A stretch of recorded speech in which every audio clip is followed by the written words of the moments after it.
Today I'm going to review the first Simple Plan album, No Pads, No Helmets, Just Balls. Now I want to start out by saying this is a pop punk album, definitely. To me though, it's punk rock with poppier voices, of course. To me pop punk would be like Boys Like Girls, All Time Low, stuff like that.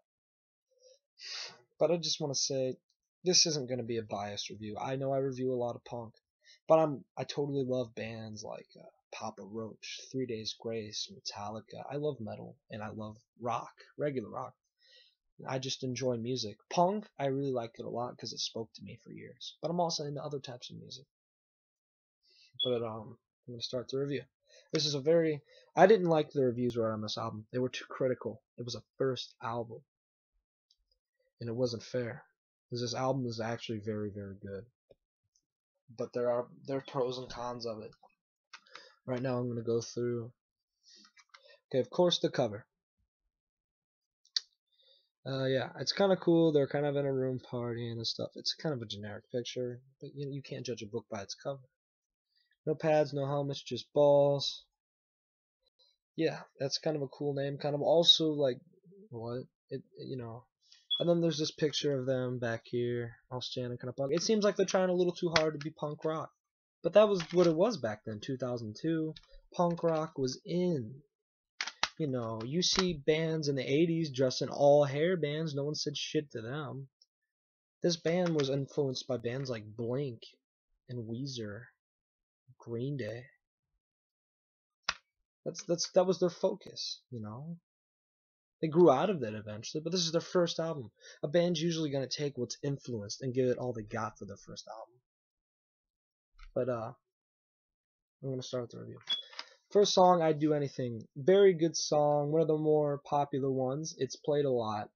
It was played a lot the radio back then. Starts off with a nice riff, and then there's like one guitar playing, and then both guitars kick up, and the vocals done are very nice and very smooth in this one, and then the chorus is really, really big, and it's got like this nice little high harmony in the back of Pierre's voice, and it's a really cool song. And then you have Mark Hoppus from like my all-time favorite band Blink singing, and it just makes the song a whole lot better.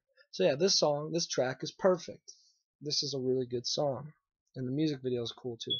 Worst Day Ever, kind of one of your typical punk songs, has a kind of a build up. It's kind of a build up to the verse, gets to kind of a slow chorus. This is a good song, but it's not an amazing song. It's just good. It's to keep the album interesting, and that's what you're gonna get. Most of the songs on this album are kind of your typical punk song, but that's how it was back then. Not saying this song's not good. This song's very good.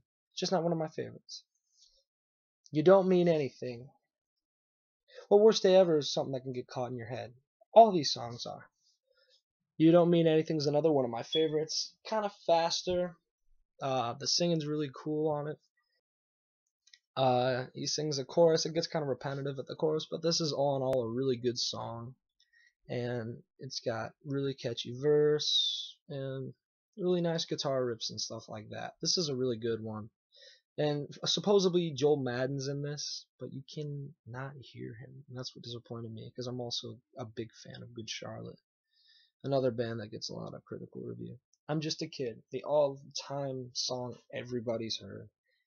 This is a very good song. It starts off with a little quiet riff and him singing, and he's kind of building it up. It's kind of a sad, contemplative song, I'll agree. Then the chorus is big. It kind of helps you relate, when you were 11 years old, or even I'm 16 now. Through my life, I've had my ups and downs. This is a song anybody could relate to. Nobody could not relate to this. No one's had a perfect When I'm With You.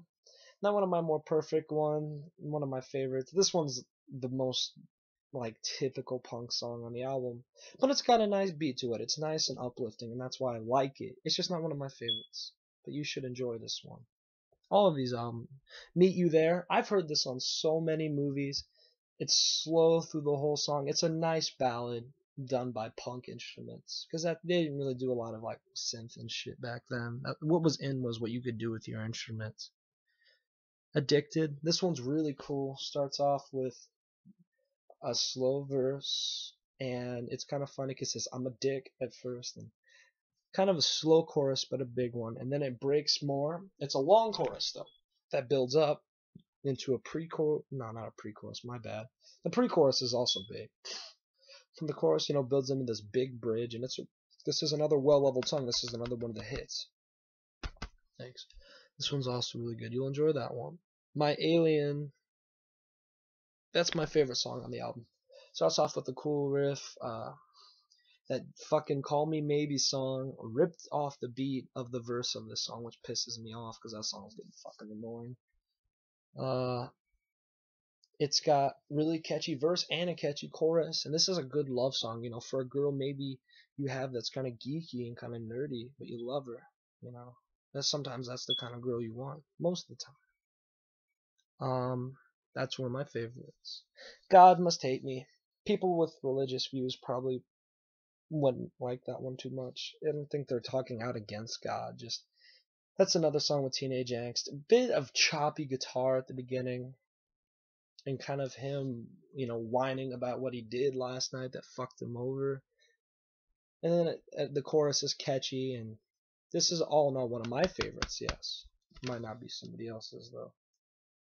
I Won't Be There. This one's cool. It has a really cool beat to the, it's got a nice lead guitar, a typical rhythm guitar beat. Well, that's understandable. There wasn't, back then, they were just building on. This is their first album.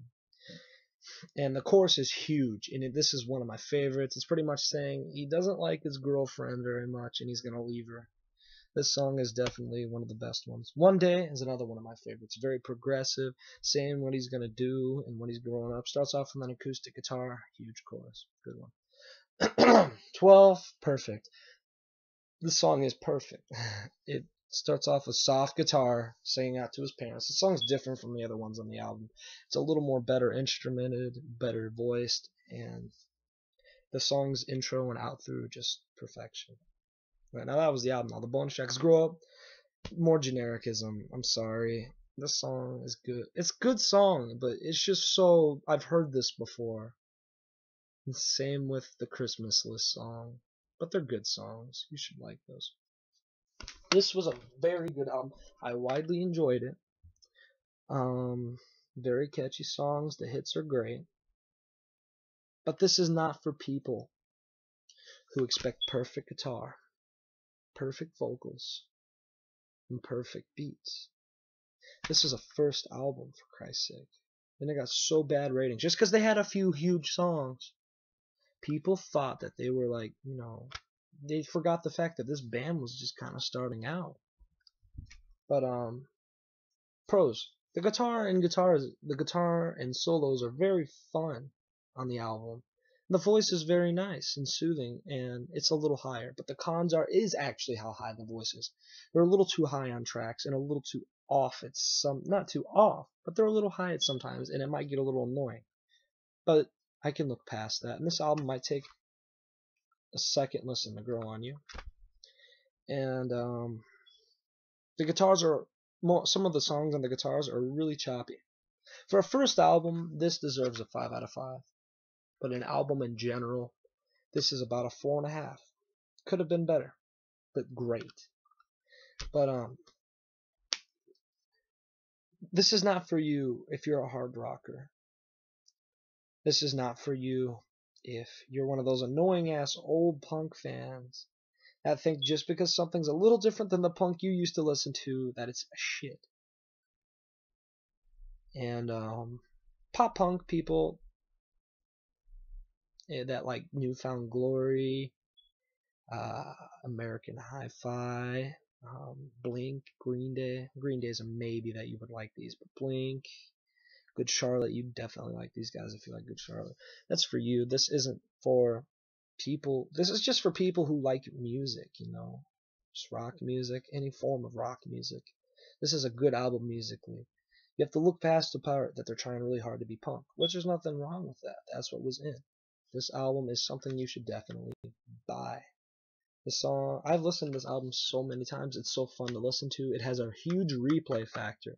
because the songs are catchy as hell. Thank you. I will be reviewing all the albums. Most likely. I'm going to start reviewing rock albums too, like regular rock instead of punk. To me, though, my opinion on... There's two things I forgot to do, sorry. My opinion on... Obviously, this is pop punk, but to me, it's more punk rock with pop vocals. Like pop punk vocals. Because this is what it is to me. Old stuff like Cheshire Cat, Blink-182. Punk. To me, there is no pop punk Blink-182. The only stuff I see is pop, really, really pop punk is All Time Low and Boys Like Girls. And I like those bands. But, oh, my favorites. I'd Do Anything, of course. You Don't Mean Anything. Just a Kid. Addicted. My Alien. God Must Hate Me. I Won't Be There. One Day. Perfect. You will enjoy this. Shit.